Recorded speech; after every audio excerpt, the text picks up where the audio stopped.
la demanderesse. Sur ce, il se déclare saisi sous remise contradictoire à l'égard de tout le parti. Et la cause a pour devoir les observations du rapport de monsieur l'inspecteur. Le demandeur, vous avez la parole pour vos observations ou la défenderesse. En tant que demanderesse, nous avons estimé, confirmé tout ce que l'inspecteur a fait. Il n'y a pas de dérapage. C'est comme ça que nous avons demandé à votre vice-tribunal de faire droit au calcul qui a été fait par l'inspecteur et de prendre l'affaire en décret pour partager les parties. Nous avons dit, peut-être nous aurons impliqué si la partie olympique, s'il a des observations par rapport à ça, nous aurons à réajuster. Nous avons dit. Passe la parole à la défenderesse pour sa plaidoyer. Votre honneur, si nous revenons ici dans cette affaire pour apporter nos critiques, c'est parce qu'il y a beaucoup d'écueils dans ce que il y a une paperasse là qu'on nous a envoyé ici, soi-disant un inspecteur qui a fait des calculs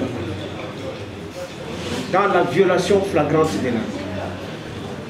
Cet inspecteur qui a fait les calculs n'a même pas respecté le terme du jugement avant dire droit, qui lui a ordonné, qui lui a enjoint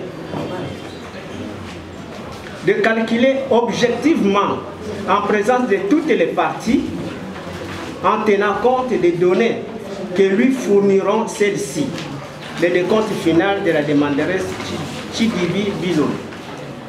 Il n'a pas fait. L'inspecteur s'est fié à la partie demanderesse et ils ont produit ce qu'on nous a présenté ici. Pour ne pas être trop large, le même inspecteur qui produit un décompte final ici, n'a même pas donné sa qualité. Nous ne savons pas, est-ce que cet inspecteur judiciaire est magistrat, cet inspecteur judiciaire est, je ne sais pas, OPJ ou qui. Il n'a pas dit dans son rapport sa qualité. Il est OPJ, il n'a pas prouvé qu'il a même prêté serment devant la cour d'appel en violation de l'article 194 du Code du travail. Il lui donne obligation de prêter serment devant la cour d'appel. Parce que les documents qu'il envoie ici, devant votre vice-tribunal, sont des comptes finaux là. C'est un document très important qu'il lit, requis comme expert, mais il n'a pas produit sa qualité. Votre vice-tribunal dira nul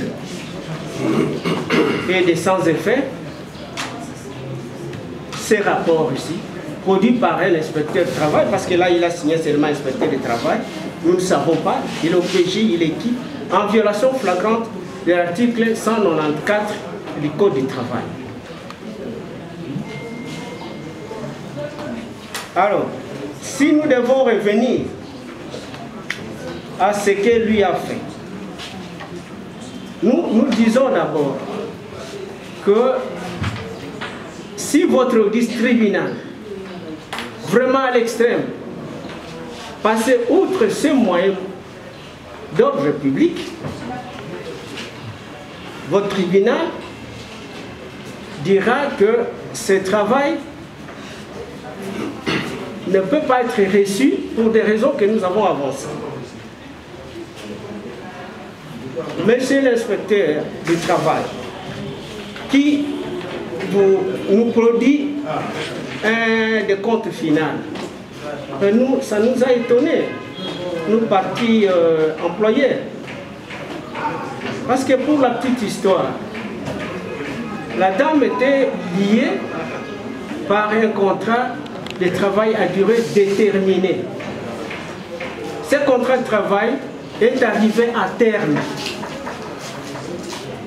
Quand le contrat arrive à terme, parce qu'elle avait déjà touché au mangeoire, et pour partir, commence à poser des problèmes, notifié même avant les termes de son contrat. Et on lui a donné les sortes de tout compte.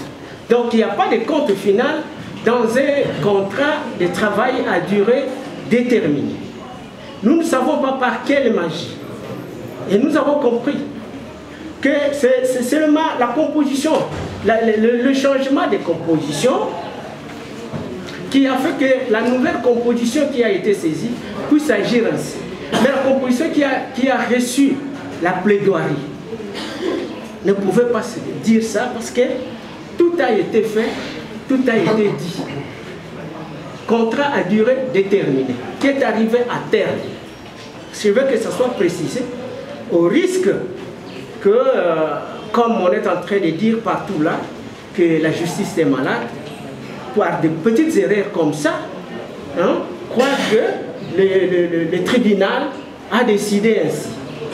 On va commencer à brandir un contrat à durée déterminée qui est arrivé à terme, et là encore, là, à côté, il y a un des comptes finaux qu'on demande à payer, avec des montants impossibles.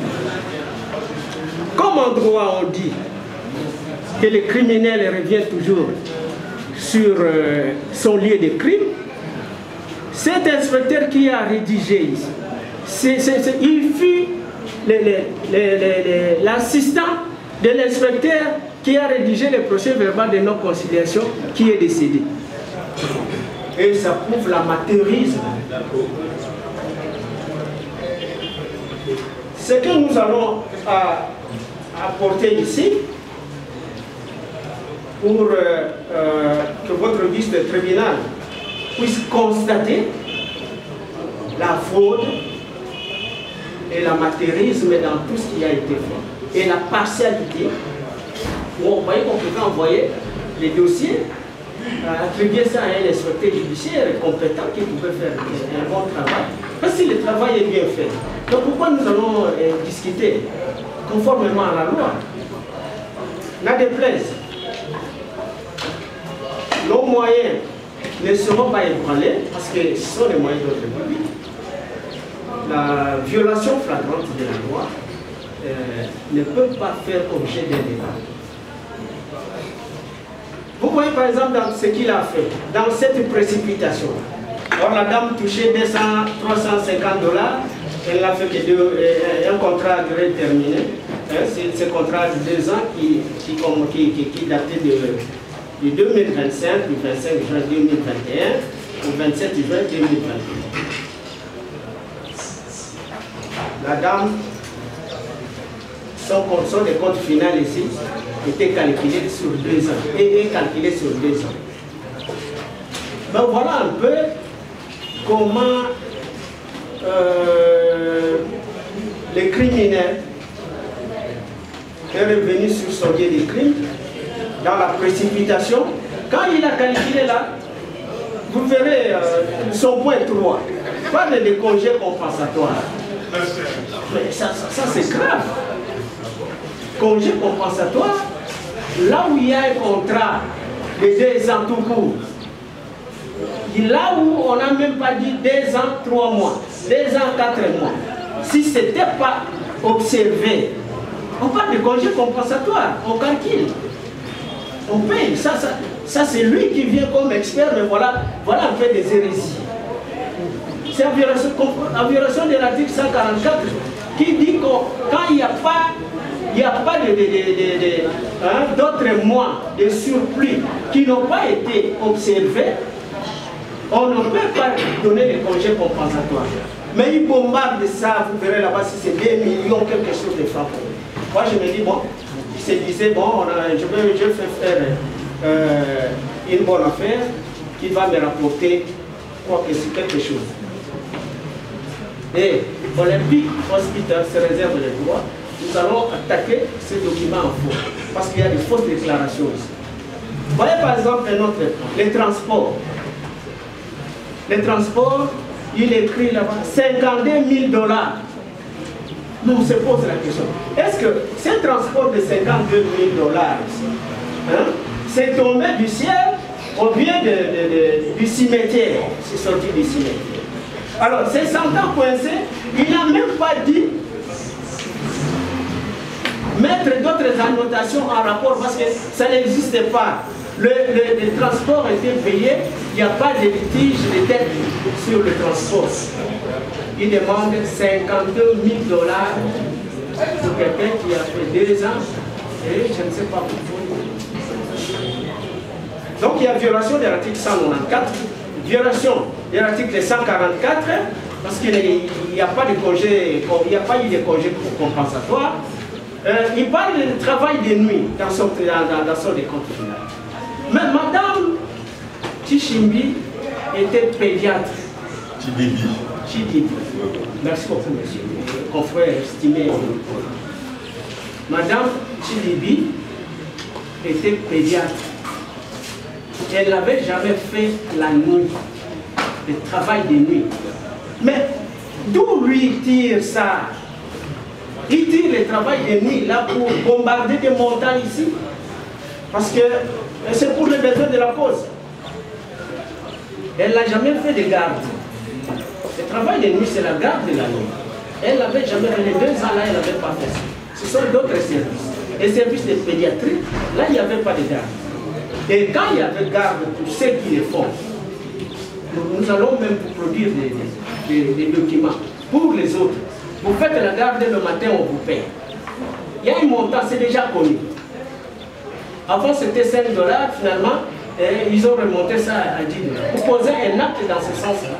Et vous êtes côté, les médecins sont payés. Comment elle seule pouvait rester 2 ans sans être payée? Elle fait combien de nuits?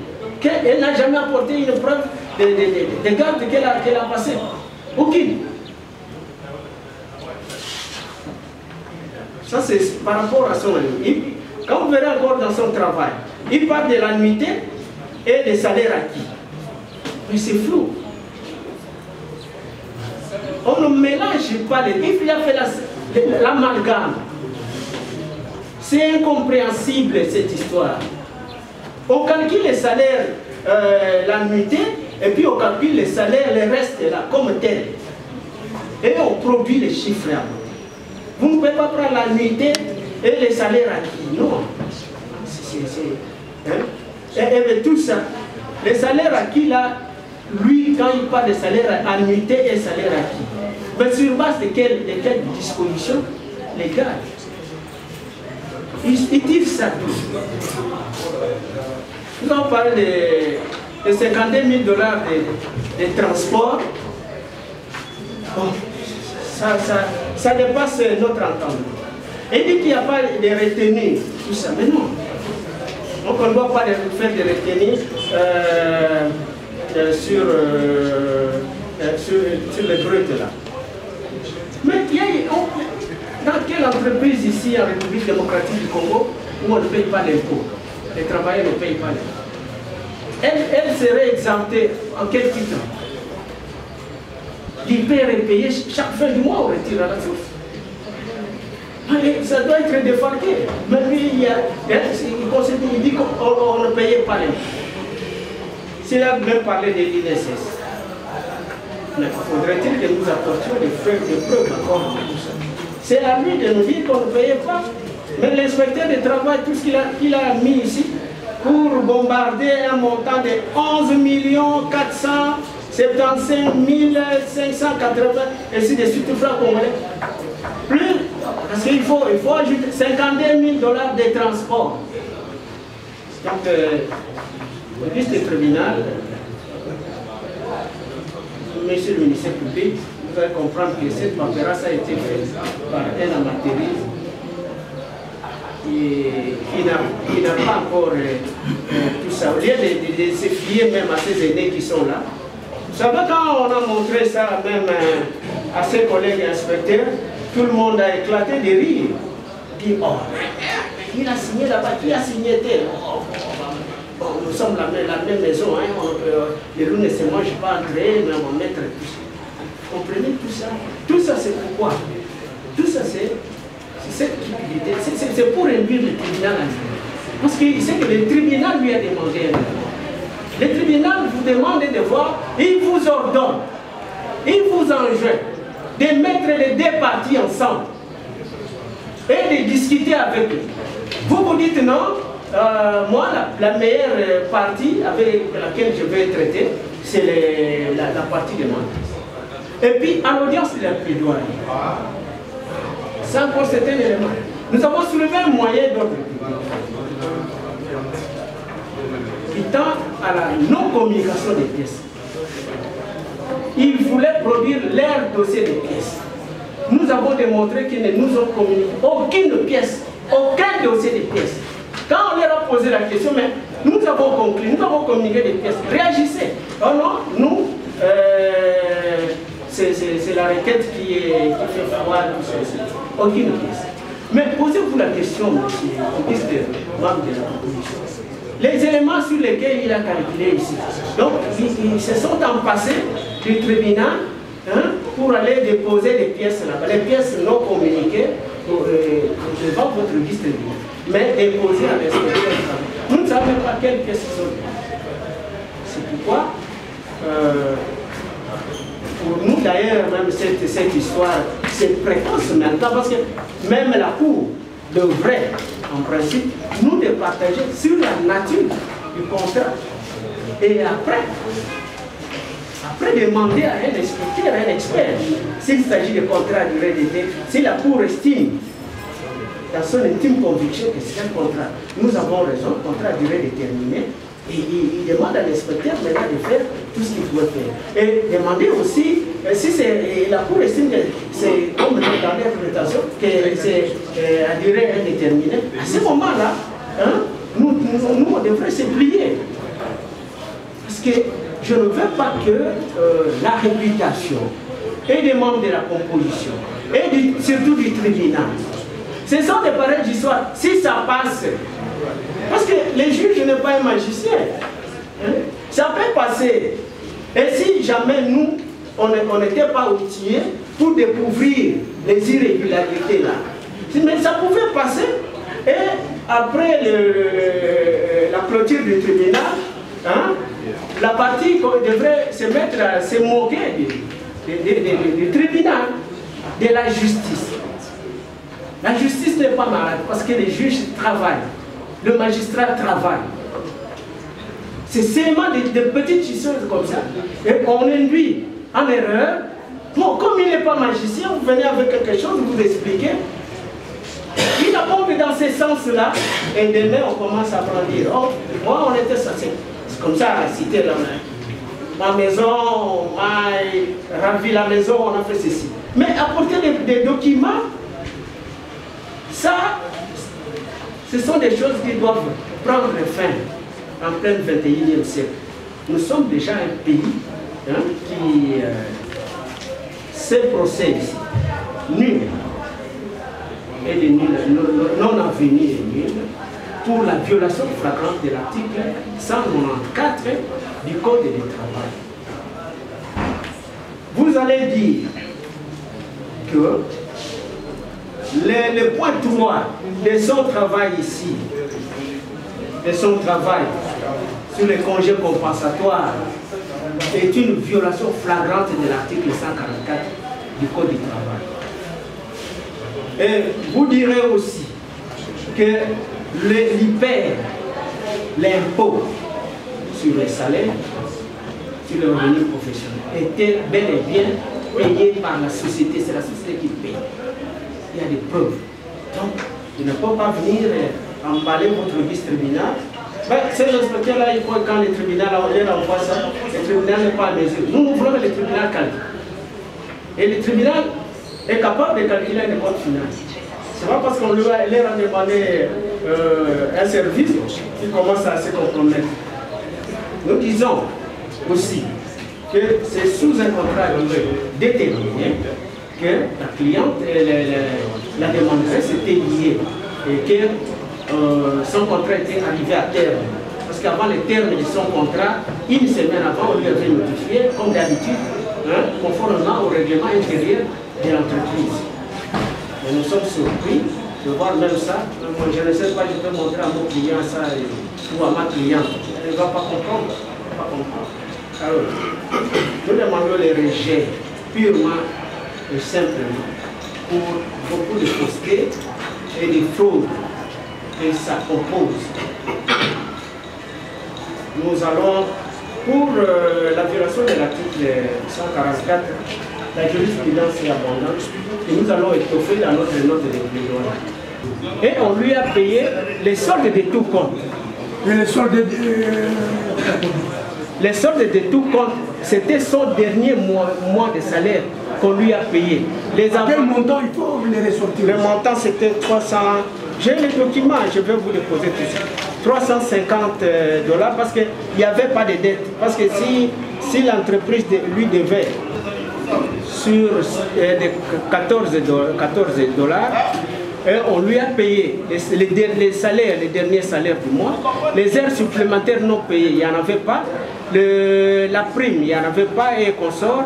Et voilà ce qu'on lui a.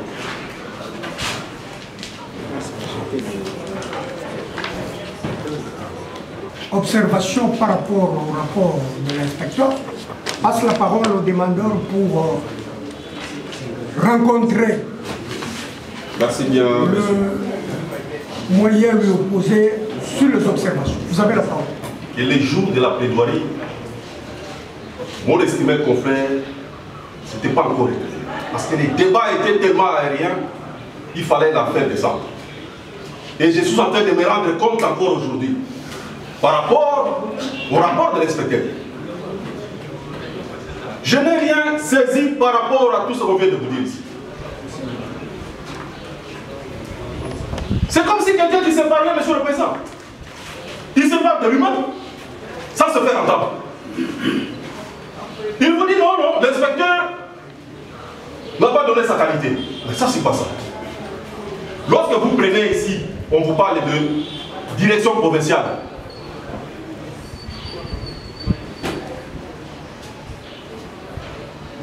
Urbain du travail. Je ne sais pas, qu'est-ce qu'il veut que nos secrétaires disent? Et à la fin de son rapport ici qu'il a fait, il a prêté serment. Ça ne demande pas qu'il faut porter des lunettes, monsieur le président. Lorsque lui-même l'inspecteur vous dit, je jure avoir rempli ma mission, en honneur et en conscience, avec exactitude et probité. Mais il se réfère à son serment. Mais c'est ça, c'est ça. On peut vous dire que non, non, je suis devant la cour d'appel, mais c'est pas ça. Il vous a dit que non, il a rencontré ses collègues à Gombe ou bien où? À l'inspection provinciale du travail. Ça vient de sa bouche. Monsieur le Président,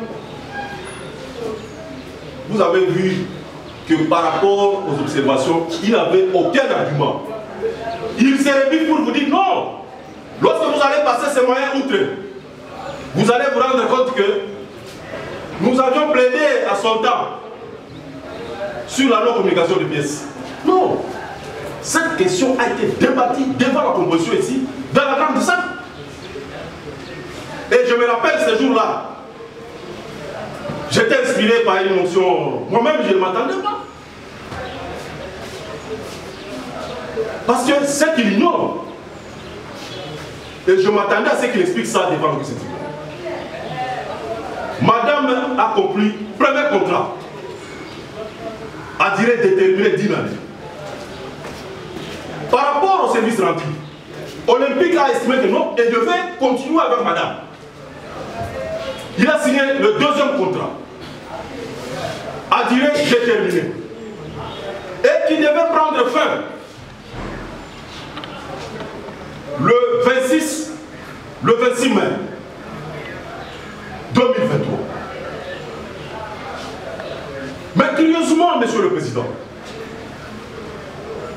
avant l'échéance, donc 2 mois, Olympique accorde à la demanderesse un congé annuel.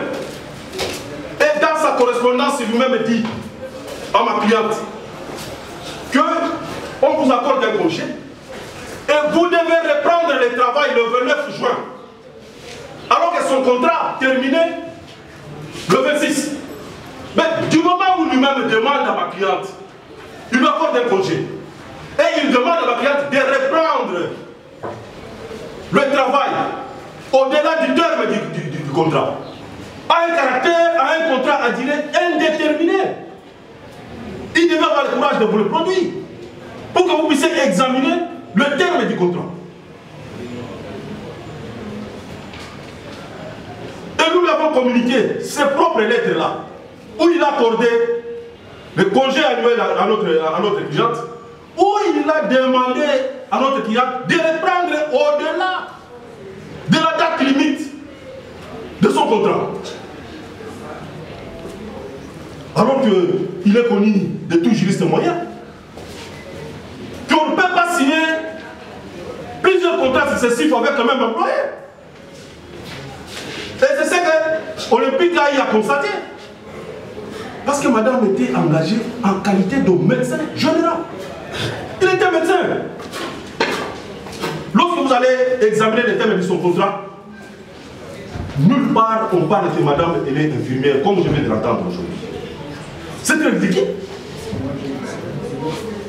Vous venez de dire ici devant le tribunal que notre client a été engagé comme infirmière.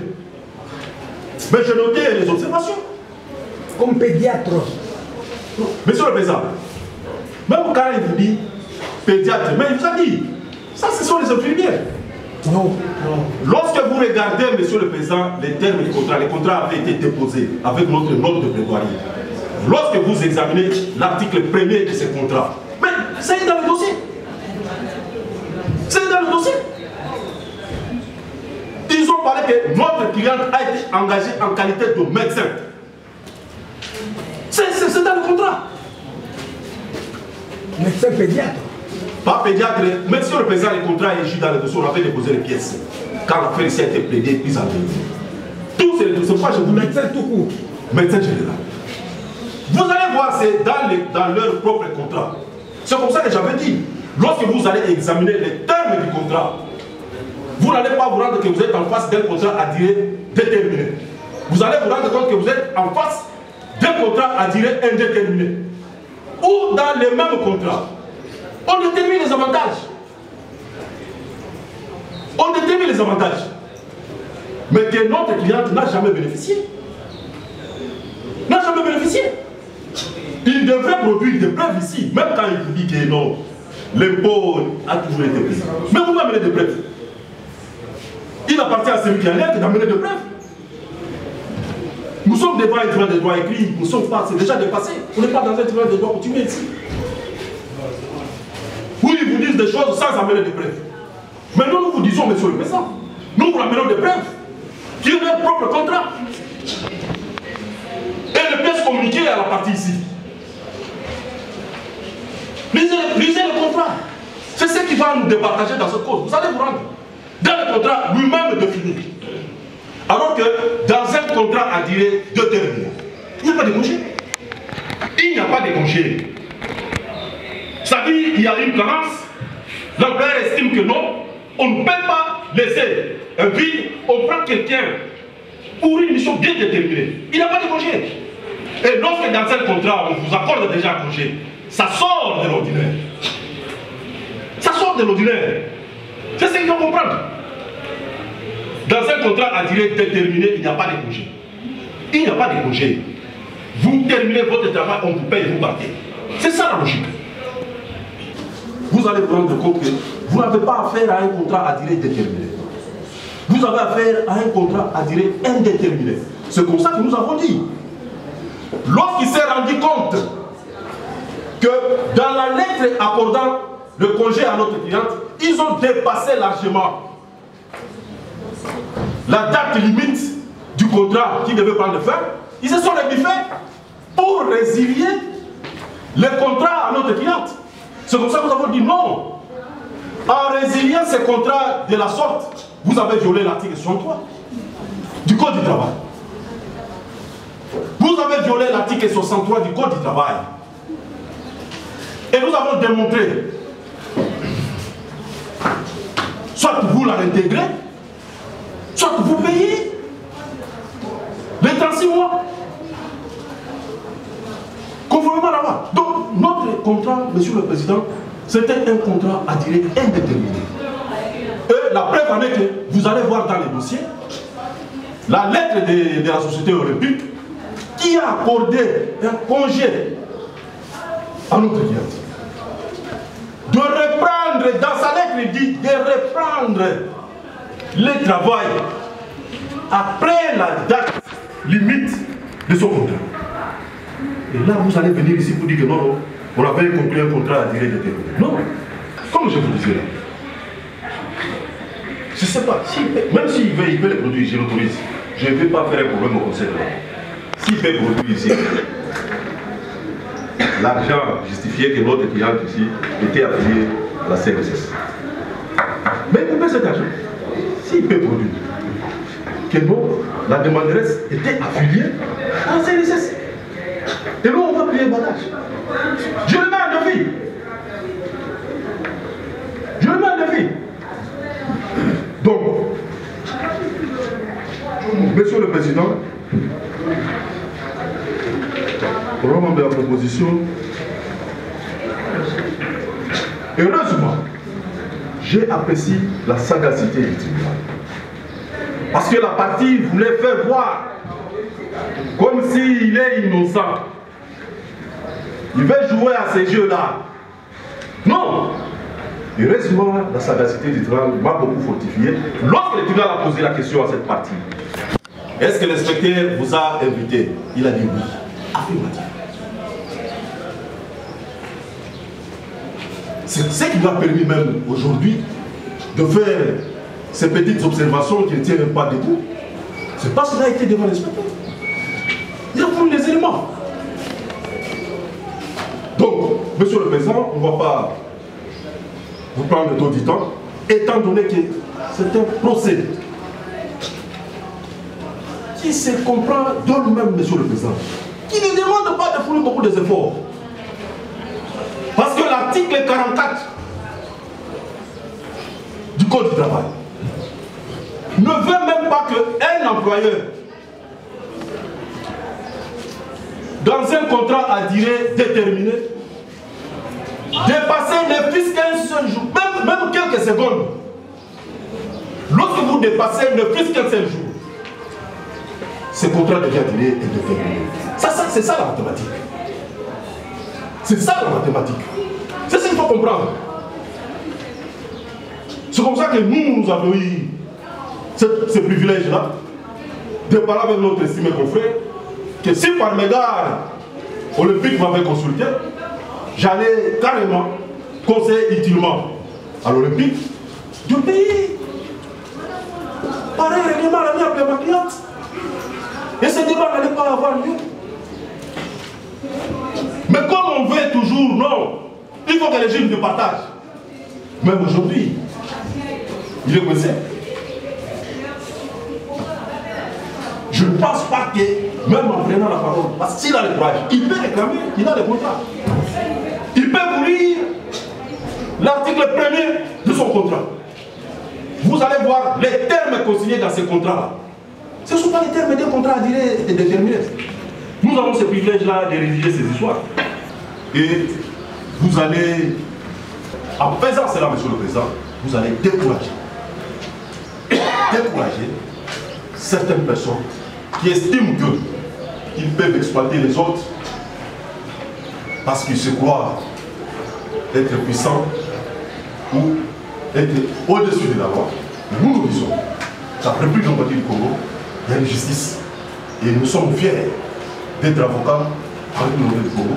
Parce que votre décision, Monsieur le Président, va départager les partis et mettra la paix entre Olympique et Madame Tchibibi. Nous avons dit.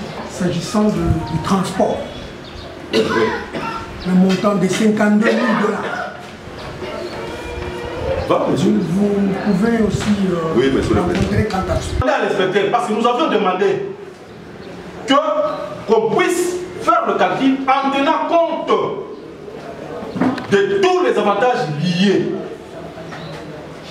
en ce qui concerne la résiliation abusive du contrat à durée indéterminée. C'est ce que l'inspecteur a fait.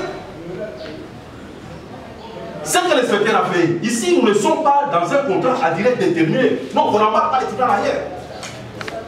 Nous sommes dans un débat où c'est un contrat à durée indéterminée, mais résilié abusivement par l'Olympique.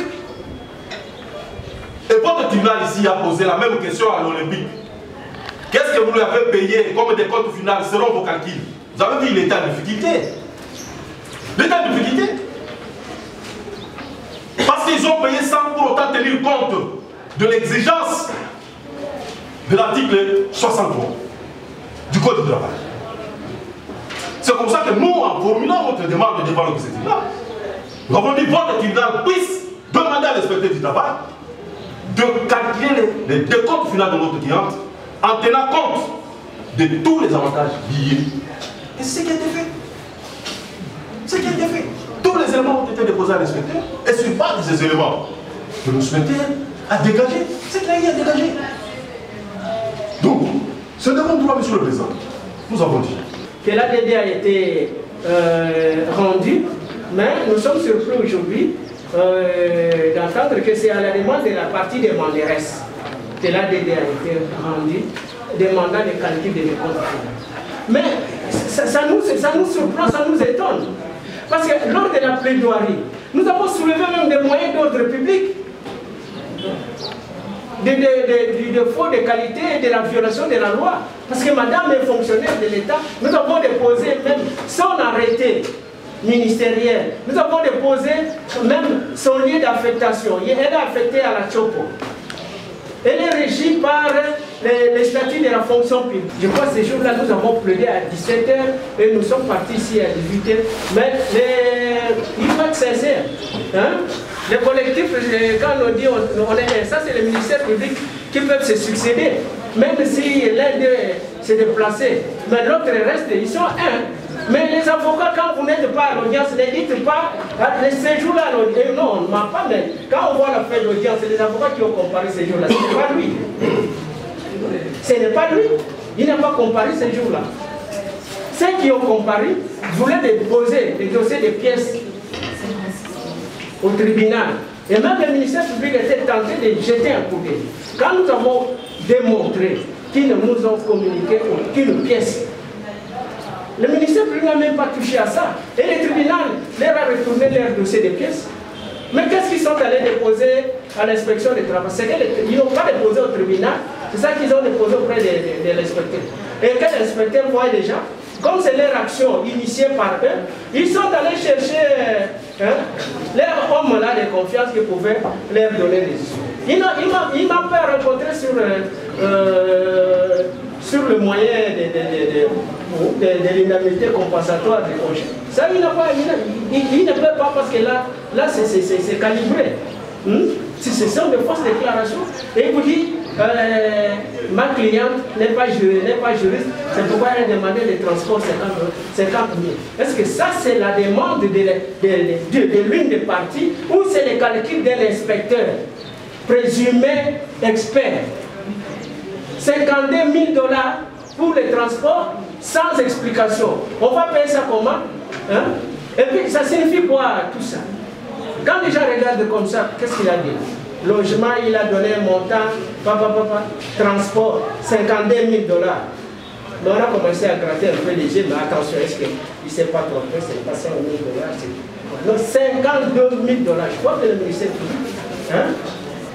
52 000 $ de transport. Mais ce grand bâtiment et une grande hôpital qui occupe pratiquement la 3e position en RD Congo. Alors ils se disent, parce que moi le travail qu'on me demande ici, je suis expert et le tribunal est lié. Non! Pas ce tribunal de droit écrit. Et surtout que nous sommes à la bombe. Hein? Je comprendrais que peut-être nos amis de Kipri commettent des erreurs comme ça, mais pas à la bombe. Pas à la bombe. Ici, le juge est très regardant parce que son travail qu'il rend est lit et relit et ça sert de jurisprudence. Si on doit faire passer des hérésies comme ça, les gens risquent de se moquer de nous.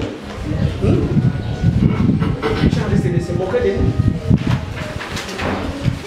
Moi, j'étais content parce que là, le tribunal a enjoint à l'inspecteur du travail,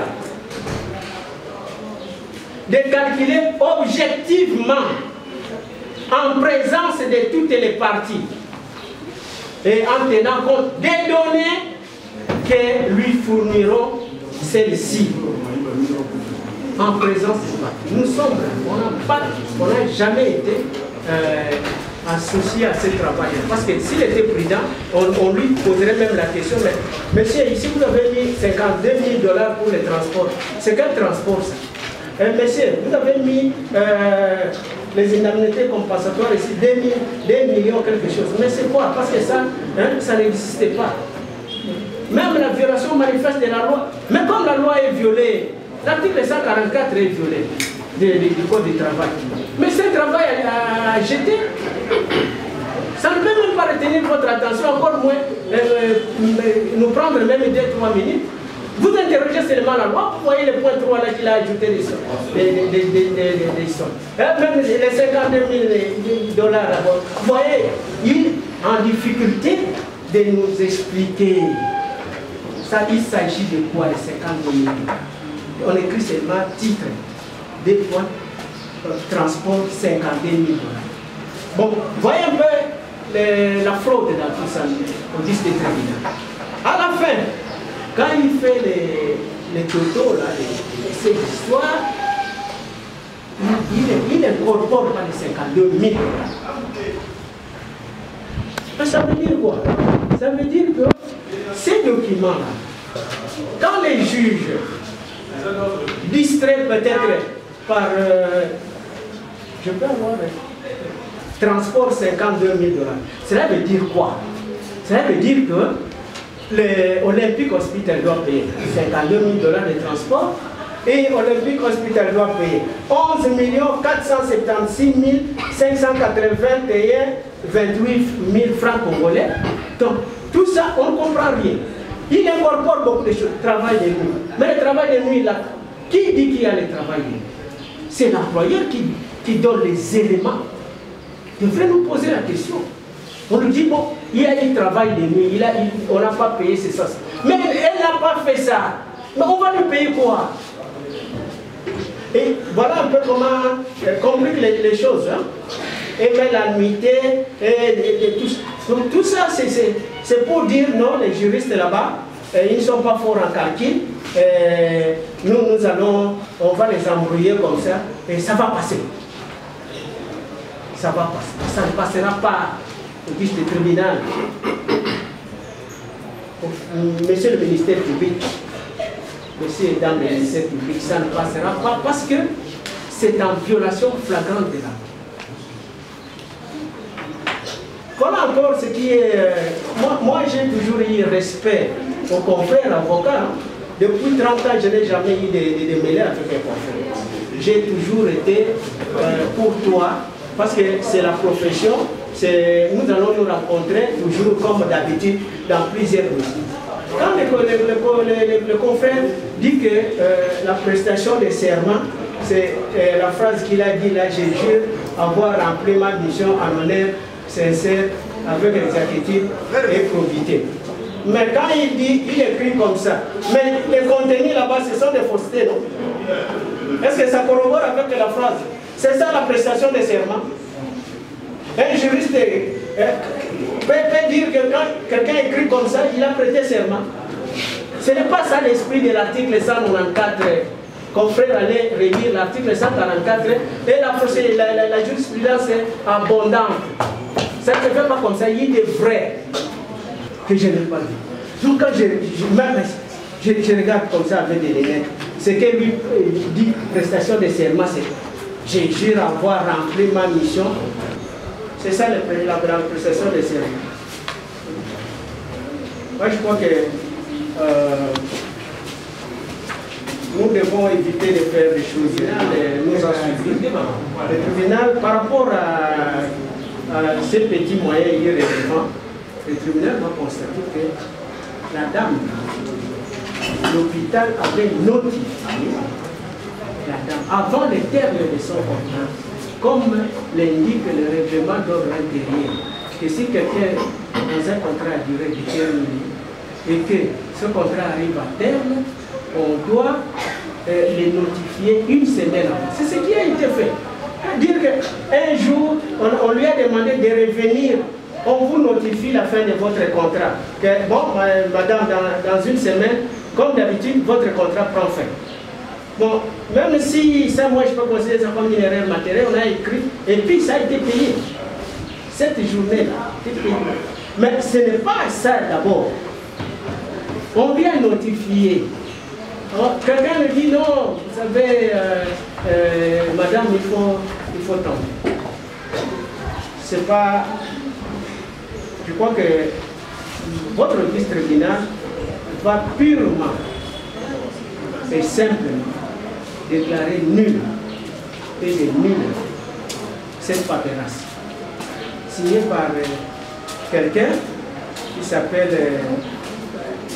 Chamalawa Chamala, inspecteur du travail. L'inspecteur du travail, qu'est-ce qu'il prouve qu'il est inspecteur du travail? Il a prêté serment. Devrait indiquer le tribunal l'irrégularité, des fraudes en fraude, ça ne peut même pas retenir votre attention. La dame n'a jamais fait le travail de nuit. La dame, ici on calcule le travail de nuit. Là, les indemnités compensatoires conformément à l'article 144, ça n'a jamais existé. L'inspecteur incorpore tout ça, simplement dans le seul objectif de gonfler, parce que c'est Olympique Hospital qui doit payer à nul tout. Cet inspecteur a voulu frauder pour tromper la vigilance de votre district, pour accorder des avantages illicites à la demanderesse. C'est pour les raisons qui leur sont propres. Hein? Ils travaillaient là-bas, hein, entre eux. Nous ne savons pas comment ils évoluaient. Vous voyez déjà la demande, au lieu que ça vienne du tribunal, bon, maintenant c'est une partie qui demande au tribunal de calculer les décomptes finaux. Mais un dossier qui est entier, afin que tout ce que nous avons soulevé comme moyen, donc le tribunal va se plier à la position d'une des parties, hein, pour accorder les calculs des décomptes finaux. Mais après, le tribunal fera quoi? Parce que nous sommes venus ici au tribunal, hein, pour que le tribunal puisse nous départager d'abord sur la nature des contrats.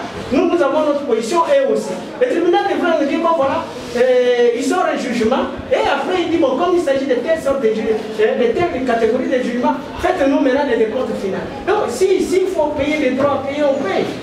Moi, je ne veux pas empêcher à mes clients, hein, de payer à quelqu'un si ça rentre dans ses droits. Concluons. Je conclue pour vous dire que nous allons déposer dans notre note de plaidoyer étoffée, hein, dans notre note de plaidoyer, même la jurisprudence et la doctrine par rapport à l'article 140. Vous devez d'abord ça, principalement, déclarer cette action-là nulle et de nul effet. Parce que l'inspecteur n'a pas donné, n'a pas respecté les prescrits de l'article 194 du Code du travail.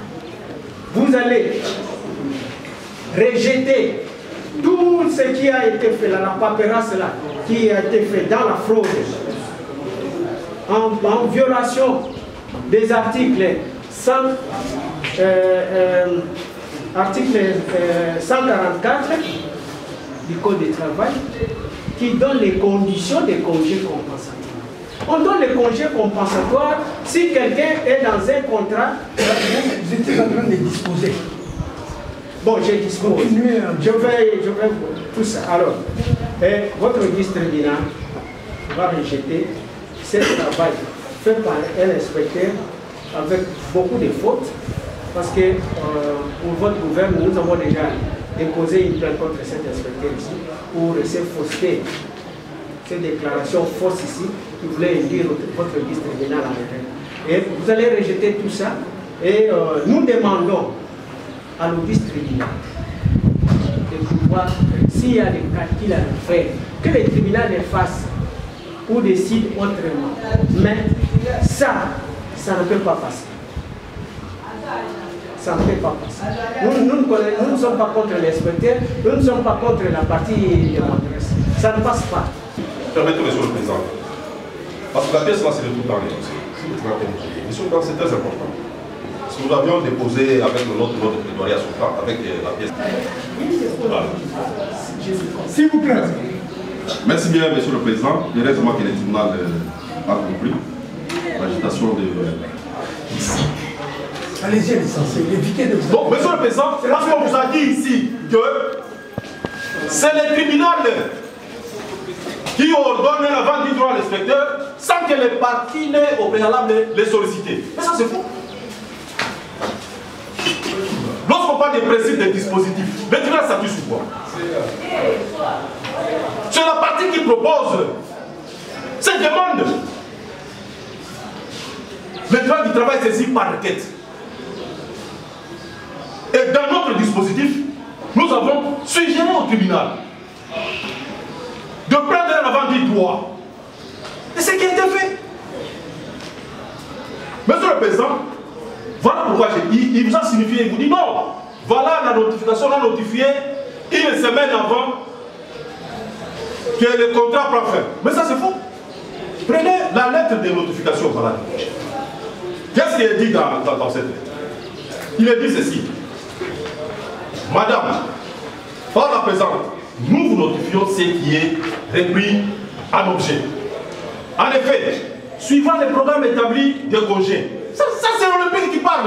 Mais ça c'est quoi ça? Il dit, suivant les programmes établis de congé, vous bénéficiez de 26 jours ouvrables de congé annuels pendant le mois de mai. Vous débitez votre congé le lundi 29 mai jusqu'au mardi 27 juin 2023. Vous reprendrez les services le mercredi 28 juin 2023 à 8 h. Mais ça c'est Olympique qui parle. Ça c'est Olympique qui parle. Comment il peut se rebiffer? Il vient ici, il dit que non, non, on est dans un contrat à durée indéterminée. Mais ça c'est quoi ça? Ça c'est quoi ça? Ça c'est Olympique qui parle. Qui donne le congé à madame et qui lui demande de reprendre. Maintenant, vous pouvez faire la madame. On ne triche pas avec les droits. Les droits étaient têtus. Lorsqu'il se rend compte qu'il a accordé ce congé à madame, il se rend compte que non, nous sommes venus à l'erreur nous-mêmes. Il prend vite ces documents. Et vous allez voir que madame a signé ces documents le 27, au-delà du délai du contrat. Ces documents ici, des notifications de fin du contrat, au-delà du délai du contrat. Non, on ne peut pas jouer avec les droits, monsieur le président. Ça, c'est le fait. Lorsqu'on doit vous brûler, on doit vous brûler avec les droits. Parce que nous plaidons avec ses propres pièces. Ce sont ses propres pièces. Non, on ne peut pas jouer avec la vie des gens comme ça, monsieur le président. Vous engagez les gens, vous bénéficiez de leurs services, et puis aujourd'hui, dit non. Toi, tu es fonctionnaire. Parce qu'il a évoqué cette notion ici. C'est comme ça que je vous disais, au moment des conclusions du contrat, est-ce qu'ils ont relevé que la demanderesse était fonctionnaire? Et à quel moment ils ont constaté que la demanderesse était fonctionnaire? Ça, ce sont des notions pertinentes de droit. Vous engagez quelqu'un, vous bénéficiez de ses services, et vous vous réveillez un moment qui dit non, toi, on doit te faire partir comme ça. Non, monsieur le président, ça ne se fait pas comme ça. Ça ne se fait pas comme ça, monsieur le président. Vous devez respecter les normes. Vous donnez un congé à quelqu'un, et vous lui demandez de reprendre au-delà du contrat, et vous venez devant les juges pour réduire l'erreur, que nous étions avec elle devant un contrat à durée déterminée. Alors que nous sommes dans les contrats à durée indéterminée.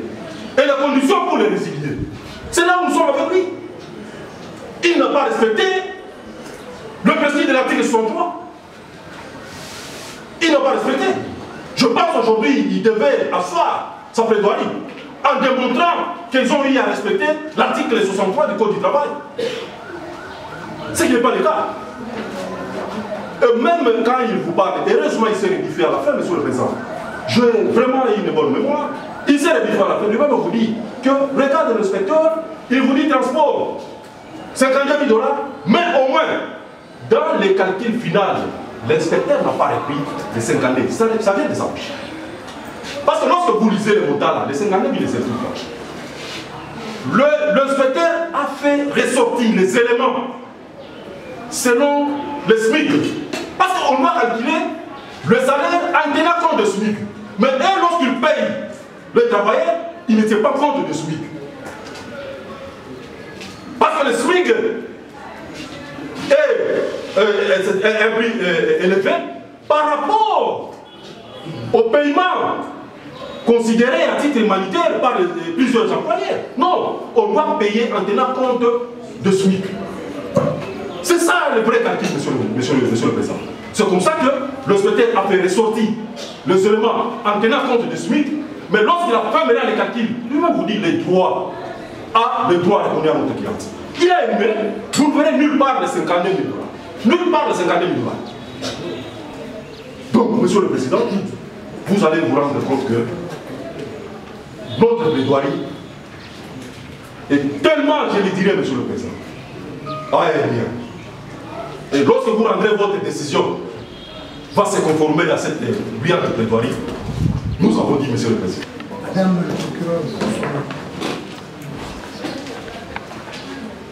nous avons suivi la partie demanderesse et la partie défenderesse et payer leurs moyens et vous demandez mon avis quant à ce.